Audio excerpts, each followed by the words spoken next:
Magandang araw mga ka-explorer. Oo, at andito tayo ngayon sa dagat.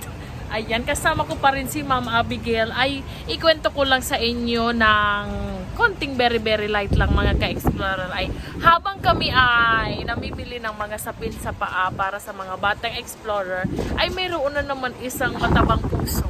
May taong may matabang puso na nag-sponsor mga ka-explorer ng basta, nang bibilhin namin dito, At ngayon nga ay, eto na, sige, hayaan nyo na muna kung ano yun, basta ay nandito kami, hulaan nyo na lang kung saan ito. Dito kami mangunguha nung pinapabigay nung ating sponsor dito sa dagat, So ayan mga ka-explorer, ay samahan nyo na muna kami ni Ma'am Abigail at kami mamamasyal na muna dito sa karagatan, Ay huhuli muna kami ng isda mga ka-explorer. Ay paalam muna, bye-bye.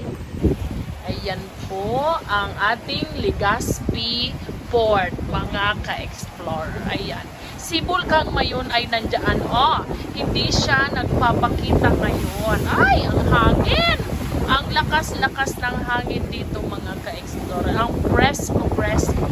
Ayan sila. Ay, ayun sila, kuya. Tingnan mo yan sila, kuya. Ayan. Namamangka. Kawawa naman mga ka-explorer. So ayan, kailangan nilang magtrabaho para sa kanilang kabuhayan. Showcase. So ayan mga ka-explorer, yan ang ating karagatan dito sa Legazpi City. Dahil nandito kami ngayon sa Embarcadero de Legazpi, kung saan located ang ating Pure Gold. At doon tayo pupunta sa Pure Gold.